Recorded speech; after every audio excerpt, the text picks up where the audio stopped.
Turabahaye mwiriwe na mwaramutse bakunzi ba Fleuri TV, imbonesha kure yanyu idasiba kubaronderera amakuru ataravako urume. Uyu munsi twaba tugarutse tubazaniye inkuru itaryoshe, inkuru itameze neza, inkuru y'icamugongo ku muririmbyi wanyu akunzwe cane mu gihugu kibanyi c'u Rwanda, igihugu co muri East Africa, muri Afrika, akaba azwi yaramamaye cane mu ndirimbo ndoramana arizo bita gospel mu kinofunofu. Uwo muririmbyi akaba atari uwundi, akaba ari umuririmbyi yitwa Israel Mbonyi. Uwo muririmbyi Israel Mbonyi kuva ku munsi wa hirya ejo n'uno munsi akaba yiriwe aravuga ko ibintu bitari vyiza, inkuru itari nziza cane ku muririmbyi w'indirimbo ndoramana, abantu benshi batari bamwiteze nk'uko biriko biravugwa. Ati ngo ni gute Israel Mbonyi ariko aragirizwa bikabije n'umukobwa avuga ko Israel Mbonyi we yamuteye inda. Ivyo bintu bikaba bimaze gufata iyindi ntumbero, aho Israel uno munsi kuri rino sango turiko turavuganira ko yarafise igiteramo c'indirimbo mpimbazamana nk'uko asanzwe abikora buri gihe impera z'umwaka. Ico giteramo kikaba cabereye muri Arena mu gihugu c'u Rwanda, kikaba citabiriwe n'abategetsi benshi nk'uko musanzwe mubizi, arakunzwe si ivy'impisho.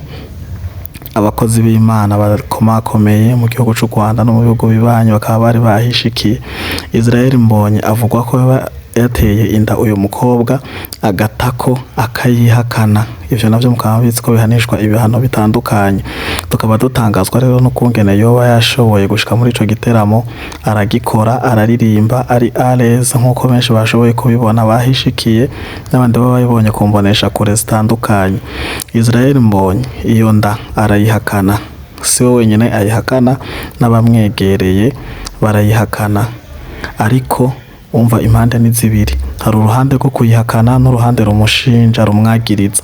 Umukobwa n'abamuherekeje n'abo bari kumwe aremeza neza ko Israel ariwe yamuteye inda, ariko tukaba turonka andi makuru ava mu rundi ruhande, bivugwa ko uyu mukobwa yoba yatumwe n'akagwi k'abantu batatu canke barenga kugira basivye bacafuze bonone izina rya Israel Mbonyi, na bugingo yarayiteguriye gukora ico gikorane ngo bagisivye baconone hama kigire ishusho ribi, nawe agira ishusho ribi ntihagire abacitabira. Ariko Israel Mbonyi kuvyiwe ku ruhande rwiwe aho yashikirije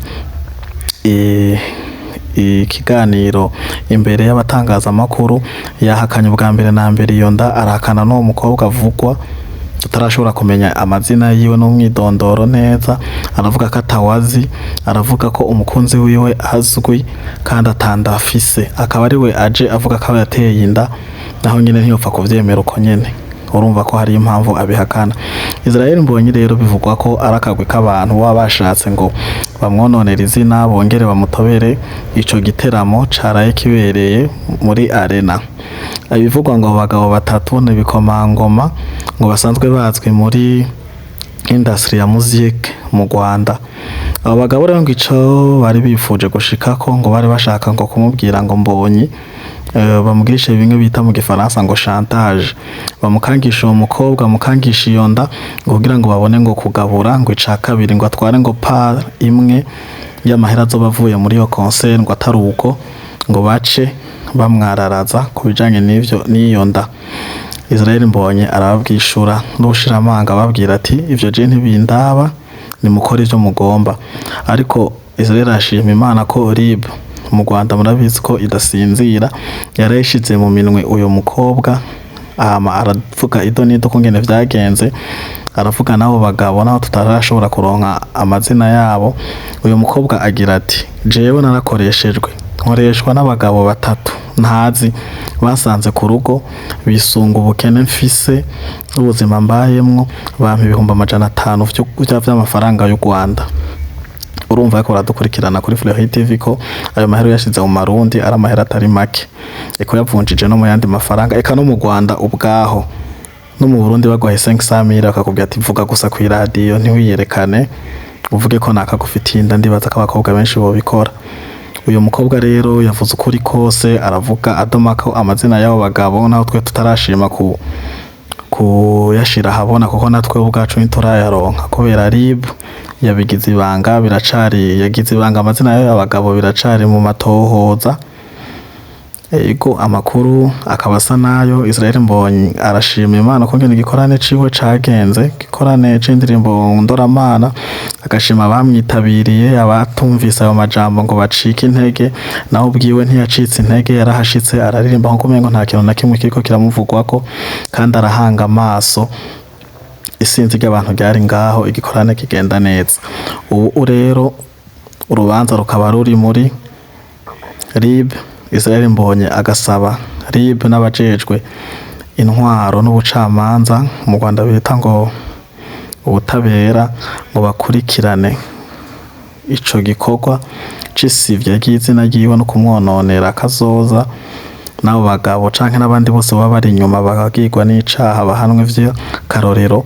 Kubera Israel Mbonyi yagarutse ku majambo umuririmbyi yitwa Yago umuririmbyi w'umunyarwanda yahunze u Rwanda, aheruka guhunga u Rwanda, yagiye ababwiye ati u Rwanda, industry y'umuziki yo mu Rwanda iriko irapfa, irimwo umwanda mwinshi cane, iracafuye, aho abantu bamwe akagwinga ibifi binini, yakoresheje amajambo avuga ati ngo ibifi binini ngo bishaka kuza birarya bimira udufi duto duto. Ico yarashatse kuvuga casa nico caraye kibaye kuri Israel Mbonyi, gushika naho umuririmbyi Yago abatamwibuka yaririmbye ya ndirimbo ivuga ngo umugambi w'Imana si uw'ejo. Yahunze u Rwanda, yaratekeye, mwarabibonye, arasezera ku mugaragaro, ubu akaba atakibariza mu Rwanda. Uwo mugabo Yago yagiye avuze ukuri kose kuri industry y'umuziki, aho ngo bamwe bamurondera nawe nyene bamukoreshe ibibi nk'ivyo uwo mukobwa bamukoresheje, ngo bamubwira ati kora ikintu kunuku turya amafaranga naka, ngo akabihakana.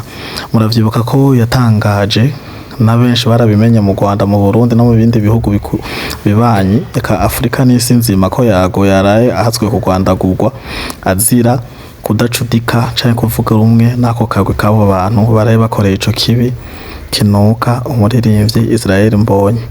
Rero abanyarwanda canke n'abarundi canke n'abandi bantu batangajwe n'ukungene iyo ngeso ivuye mu ndirimbo z'isi arizo bita profane, bigatarukira ku baririmbyi ba gospel aribo baririmba indirimbo Ndoramana, bakiyumvira none abo bantu ako kagwi gafise inyungu yihe, kungukiki hoho karetse bene impano bagakoresha impano yabo ikabatunga, ikabageza ku ntego no ku buzima bashaka kubaho, bo bahombiki.